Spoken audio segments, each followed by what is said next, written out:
Good evening and welcome. Tonight, we delve into one of the most pressing questions of our time. A question that redefines our relationship with technology, governance, and our very sense of self.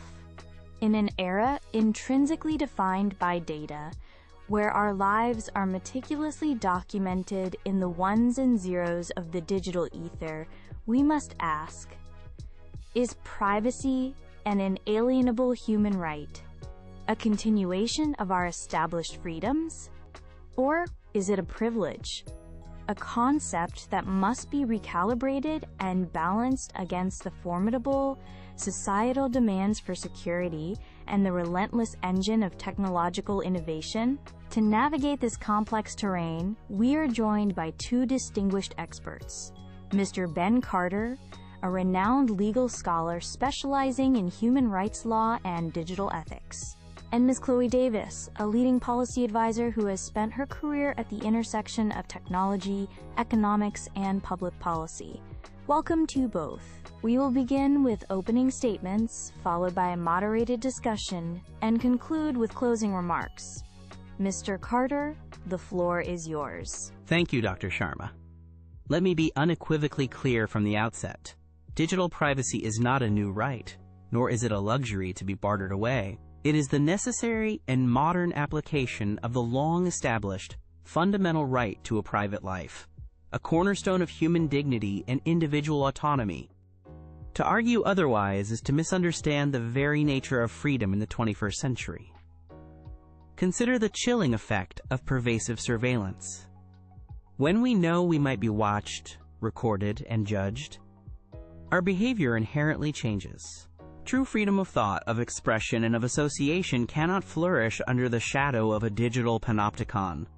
The courage to dissent, to explore unpopular ideas, to be nonconformist, these are the very things that fuel a vibrant and resilient democracy, and they are the first casualties of a world without privacy. Furthermore, we must appreciate what digital data truly represents. It is not a trivial or abstract commodity. It is the indelible, searchable, and permanent record of our lives. It's a tapestry woven from our confidential communications, our political leanings, our health concerns, our financial vulnerabilities, and our most intimate relationships. To cede control over this data is to cede control over the narrative of our own lives, effectively allowing corporations and states to become the biographers of our identity. This brings me to the deeply flawed notion of balancing privacy against other interests.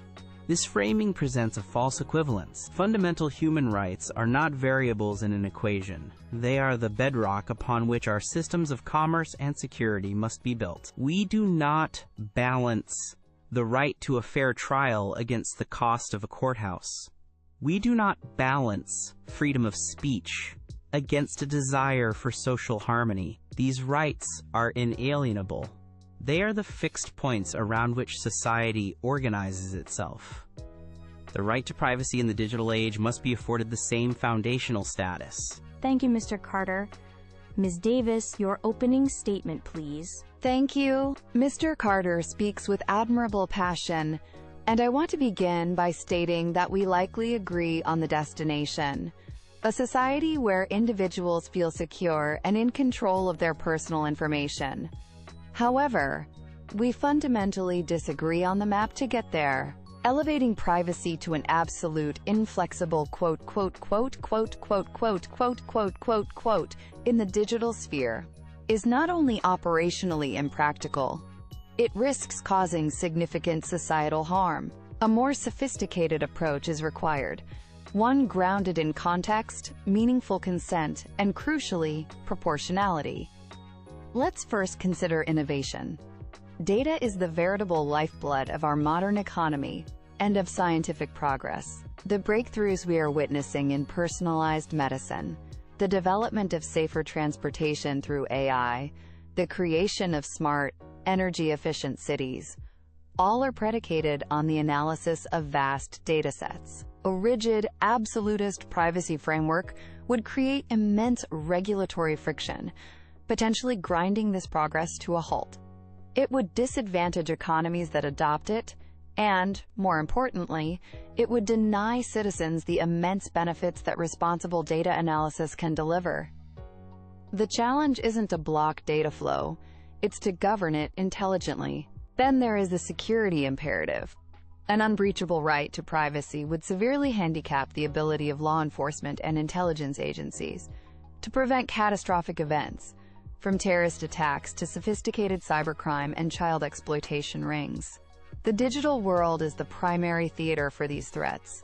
Denying our security apparatus the ability to lawfully and with strict oversight analyze data patterns is a dangerously naive proposition. The answer lies in creating robust, legal, and ethical guardrails for data use, not in a blanket prohibition that leaves us vulnerable.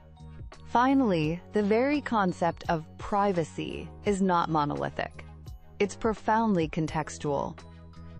My expectation of privacy for my private medical records is entirely different from my expectation of privacy for a comment I post on a public social media forum. A one-size-fits-all fundamental right fails to appreciate this critical nuance. It would lead to absurd outcomes and would be impossible to implement without causing immense disruption to the digital services we rely on daily. A smarter framework recognizes these contexts and regulates accordingly. Thank you both for those comprehensive opening statements. You've clearly delineated the core of the conflict. Let's dive deeper into one of the key areas of contention: the data-driven economy. Ms. Davis, you argue that a strict privacy right could stifle economic innovation. Mr. Carter, is this a price worth paying? How do you reconcile the right to privacy with the tangible benefits, like the advances in healthcare AI that Ms. Davis mentioned? It's not about stifling innovation. It's about forcing it to be ethical. Let's take that healthcare example. The promise of AI in medicine is undeniable, but the premise that it requires sacrificing our privacy is a false dichotomy. We can achieve those goals through techniques like federated learning, where AI models are trained on decentralized data without the raw data ever leaving the local institution. We can use robust anonymization and differential privacy to ensure that insights are gleaned without compromising individual identities. The solution is better technology and governance, not a rigid legal barrier that prevents the data from being used for the public good at all. A fundamental right, as Mr. Carter frames it, could prohibit even these privacy-preserving techniques. I must respectfully disagree. The innovation argument is too often a Trojan horse for what are, in reality, profoundly exploitative business models. The dominant model today is surveillance capitalism, which relies on harvesting as much personal data as possible, not for the public good, but to predict and influence human behavior for commercial gain. Ethical, privacy-preserving innovation is entirely possible, but it is not the path of least resistance. Nor is it the most profitable in the short term. Establishing privacy as a fundamental right would force companies to innovate in a direction that respects human dignity by default, not as an afterthought. And as for consent, the current model is a legal fiction. No one reads the dozens of pages of terms and conditions. Clicking agree is not meaningful consent. It is a coerced transaction to access a necessary service. A right is something you have, not something you are forced to trade away for a login screen. Let's pivot to the equally pressing dilemma of national security. Mr. Carter, your framework champions individual sanctity. But how can a society protect itself from significant, coordinated threats if a fundamental right to privacy prevents the kind of broad data analysis that might be necessary to detect them? This question presumes that mass surveillance is an effective tool for security, a premise for which there is scant evidence. Collecting everything creates a haystack of unimaginable size, making it harder, not easier, to find the needle. It generates an unacceptable rate of false positives that ruin innocent lives and erodes public trust. The only approach compatible with a free and democratic society is targeted surveillance, authorized by an independent judiciary based on probable cause. The state should have to demonstrate a specific, credible reason to breach an individual's privacy, This principle of proportionality is not an obstacle to security. It is the very definition of it in a society governed by the rule of law. Ms. Davis, where do you draw the line to prevent this slide into the surveillance state that Mr. Carter warns of? The line is drawn with powerful, independent, and technologically sophisticated oversight. Mr. Carter's model of waiting for probable cause is an analog solution in a digital world. Threats today, like automated cyber attacks or viral disinformation campaigns, emerge and propagate in milliseconds. Waiting for a warrant is often tantamount to doing nothing. Instead of banning the capability, we must invest heavily in the frameworks that prevent its abuse. This means strict legislative controls, mandatory transparency reports, severe penalties for misuse, and oversight bodies staffed with technologists who can audit algorithms and systems in real time.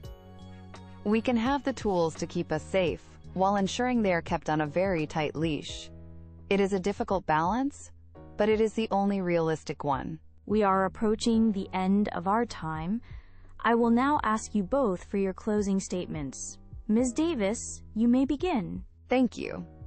This debate should not be framed as one side being, quote, privacy and the other against it. The crucial question is how we best protect it in a complex, interconnected world. An inflexible, dogmatic declaration of a, quote, fundamental right is a blunt instrument that ignores context and would have profound negative consequences for our economy and our security. The superior path is to build a modern, agile, and context-aware regulatory framework, one that fosters ethical innovation, enables protection, and empowers users with genuine control, without sacrificing the immense benefits of our digital age. That is the pragmatic and responsible way forward. Mr. Carter, your final thoughts? Rights are not granted because they are convenient. They are recognized because they are essential to human flourishing. Throughout history, every argument against establishing a fundamental right has been rooted in pragmatism and fear. Yet we enshrine them anyway, because we knew they were our anchor in turbulent times. Without the anchor of a fundamental right, digital privacy will be relentlessly eroded by the powerful tides of commercial interest and state power. We must choose, decisively, to embed our values into the code that runs our world. We must choose liberty and dignity over surveillance and exploitation. The choice, ultimately, is that simple. Mr. Carter, Ms. Davis, thank you both for a profoundly insightful and challenging discussion. You have illuminated the central tension of our age, the enduring conflict between inalienable principles and the demands of pragmatic adaptation. We leave our audience with a final thought to ponder. As you go about your digital lives, we ask you to consider, what is the true value of your privacy, and what price are you willing to pay for it? Good evening.